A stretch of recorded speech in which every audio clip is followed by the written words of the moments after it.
Hello বন্ধুরা, আমাদের চ্যানেলের নতুন একটা ভিডিওতে তোমাদের অনেক অনেক ওয়েলকাম। দিনটা ছিল গণেশ চতুর্থীর দিন, 7 সেপ্টেম্বর। সকাল সকাল আমরা কিন্তু রেডি হয়ে বেরিয়ে পড়ছি বাজারে যাওয়ার জন্য। ওয়েদারটা দেখো কি সুন্দর লাগছে না? ওয়েদারটা ভালো হলে কি হবে, মারাত্মক গরম আর সঙ্গে কিন্তু প্রচণ্ড ঘামছি আমি। তো চলো তাড়াতাড়ি করে বাজারের পথে যাওয়া যাক। বাজারে আজকে এত মারাত্মক ভিড় ছিল যে বাজারের মধ্যে কোনো ভিডিওই আমি করতে পারিনি। বাজার থেকে বেরিয়ে পড়েছি, আমাদের কেনাকাটাও কিন্তু কমপ্লিট। পুজোর সমস্ত বাজার হয়েছে, রান্না পুজোর বাজার হয়েছে। এই দেখো এক বস্তা। বাইরে এতটাই রোদ, বাজার থেকে এসে আমার প্রচণ্ড শরীর খারাপ লাগছিল, এত ঘেমে। এদিকে বাইরে বেরিয়ে দেখছি কালকে রান্না পুজোর তোড়জোড় কিন্তু আজকে সকাল থেকেই শুরু হয়ে গেছে। অনেকটা রান্না তো, স্নান করে গুছিয়ে আস্তে আস্তে একটু লেটই হয়ে গেল। এখন এই 11:30 মতো বাজছে আর গণেশ পুজো কিন্তু আমরা শুরু করে দিয়েছি। অনেকটা কাজ যেহেতু থাকে, গণেশকে অভিষেক করানো, গণেশের জায়গাটা রেডি করা, তাকে সুন্দর করে সাজানো, তো সব একে একে করে নিচ্ছি। সিনাও আমার সাথে এখানে একটু হেল্প করছিল। আমি এখানে ফলগুলো বানিয়ে নিলাম, তারপরে গণেশের ফেভারিট মিষ্টি যেমন লাড্ডু, মোদক সব কিছু দিয়ে সুন্দরভাবে ভগবানকে ভোগ নিবেদন করব বলে সাজিয়ে নিলাম। পুজোটা একটু বড় করে করবার ইচ্ছে থাকলেও সেটা আর হয়ে উঠলো না, কারণ তোমরা সবাই জানো সামনে বাড়িতে বিয়ের অনুষ্ঠান আছে, বাড়িতে একটু কাজকর্মও হচ্ছে, দুই বাড়িতেই, আমার বাড়িতেও এদিকে আমার শ্বশুর বাড়িতেও। সেই জন্য সব কিছু মিলিয়ে মিশিয়ে গণেশ পুজোটা বড় করে উঠতে পারিনি, তাই যতটা পেরেছি নিজেরাই করার চেষ্টা করেছি। আমাদের বাড়িটা খুব বেশি ডিস্টেন্স না থাকায় আমি অনেক দিন থেকেই আমার শ্বশুরবাড়িতে পুজো টুজোগুলো করি, কারণ গোপাল থাকে, গোপালকে অনেকবার সেবা দিতে হয়, সবটা মা একা হাতে পেরে ওঠে না, তাই আমি এদিকেও একটু হেল্প করি, ওদিকেও একটু হেল্প করার চেষ্টা করি আর কি। কথা বলতে বলতে কিন্তু গণেশবাবুর অভিষেক শুরু হয়ে গেছে। একে একে সবাই অভিষেক করে নেওয়ার পরে সুন্দর করে সাজিয়ে তারপর আমরা ভোগ আর আরতি করে আজকের পুজো সম্পন্ন করব।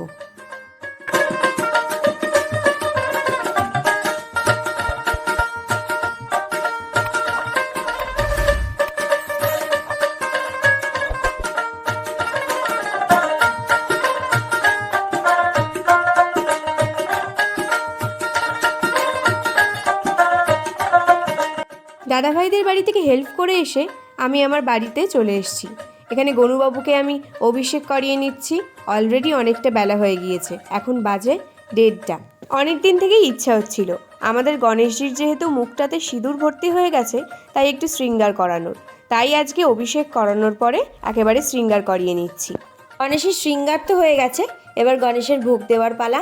এখানে আমি গণেশের ফেভারিট মিষ্টি, যেগুলো প্রথমেই বললাম, মোদক, লাড্ডু, ক্ষীর বরফি সব কিছু সুন্দর করে সাজিয়ে নিলাম। গণেশকে দেখো কি সুন্দর লাগছে না শৃঙ্গার করানোর পরে।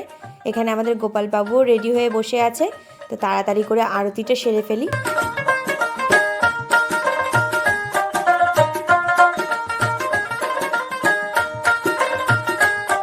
1 ঘন্টা মতো রেস্ট নেওয়ার পরে এখন ঘুম থেকে উঠেছি, আর উঠে দেখছি বাইরের অবস্থাটা ঠিক এরকম। 4টের দিকে শুয়েছিলাম, এখন এই 5:30 মতো বাজে। আমি তো এখন যাচ্ছি আমার শ্বশুরবাড়িতে, কারণ ওই বাড়িতে কাল রান্না পুজো আছে, আজ রাত থেকে রান্না বান্না সব কিছু করতে হবে, তো তার জন্যই যাচ্ছি কিছুটা হেল্প করার জন্য সবাইকে। আর সিনা অলরেডি চলে গেছে গণেশ পুজোতে ঠাকুর দেখতে, যেটা আজকে আমি ওর সাথে যেতে পারিনি, কিন্তু কালকে অবশ্যই একবার বেরোনোর চেষ্টা করব। তো চলো এখন তোমরা কিছু গণেশ পুজোর ক্লিপস। আমি চলে এসেছি এখন আমার বন্ধুদের সাথে বসিরহাট টাউন হলের সামনে। আমাদের বসিরহাটে মোট 2-3টে মতো পুজো হয়, কিন্তু 3টে গণেশ পুজোই খুব বড় করে হয়। আর টাউন হলের মাঠের পুজোটা আরও বেশি সুন্দর হয়ে ওঠে এই এক্সিবিশনগুলোর জন্য।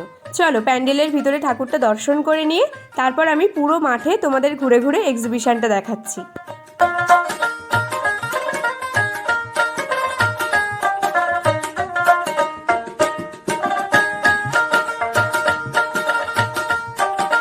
এখানে প্রতি বছরই গণেশ ঠাকুরের মূর্তিটা একটু বেশি হাইটেই করে থাকে। প্রথমে আমরা যে দিকটাতে এসছি, এদিকটাতে তোমরা দেখতে পাবে কত সুন্দর হাতে আঁকা ছবি। এক একজন তার প্রতিভার নিদর্শন এখানে কত সুন্দরভাবে ফুটিয়ে তুলেছে, দুর্দান্ত লাগছিল। আর এই ছবিটা কিন্তু আমাদেরই ইউটিউবের একজন বন্ধু অতীমের আঁকা, খুব সুন্দর হয়েছে। অতীম সাথে এই চোখের ছবিটা এঁকেছে আমাদেরই পাড়ার একটা বোন তিতলি, ওর হাতের আঁকাও কিন্তু খুব সুন্দর। পাশাপাশি তোমরা যারা যারা এখানে এক্সিবিশনে আঁকা নিজেদের দিয়েছো, সত্যি অসাধারণ তোমাদের হাতের প্রতিভা। আঁকার এক্সিবিশনটা দেখা কিন্তু আমাদের প্রায় শেষ। চলো এবার পাশের ঘরে গিয়ে দেখি সেখানে কি হচ্ছে। বসিরহাটের বিভিন্ন স্কুল, যেমন ইংলিশ মিডিয়াম বলো আর বাংলা মিডিয়াম বলো, প্রত্যেক স্কুলের থেকেই কুচেকাচারা বেশ সুন্দর বিজ্ঞান প্রদর্শনী এখানে পরিবেশনা করেছিল। এখানে এরা দুজন যে এত সুন্দর করে বলছিল, এরা যেই প্রজেক্টটা করেছিল সেটা হচ্ছে সোলার সিস্টেম। তো পুরো মাঠ ঘুরে দেখা কমপ্লিট। এবার আমরা ফুচকা খেয়ে চলেছি নেক্সট ঠাকুর দেখার উদ্দেশ্যে। নেক্সট ঠাকুরটাও খুব সুন্দর করেছিল, আর গণেশজির মুখটা যে এত কিউট হয়েছিল। এই ঠাকুরটা হয় বসিরহাট জোড়া পেট্রোল পাম্পের ওখানটায়। এখানে ইসকনের পরিবেশনায় বেশ সুন্দর কীর্তনও কিন্তু হচ্ছিল। এখন বাজছে সন্ধ্যে 7টা মতো, এবার বাড়ি যাওয়ার পালা। টোটোতে অলরেডি উঠে পড়েছি। তো আজকের ভিডিওটা এই পর্যন্তই। ভালো লাগলে অবশ্যই লাইক, কমেন্ট, শেয়ার আর সাবস্ক্রাইব করে দিও আমাদের চ্যানেল।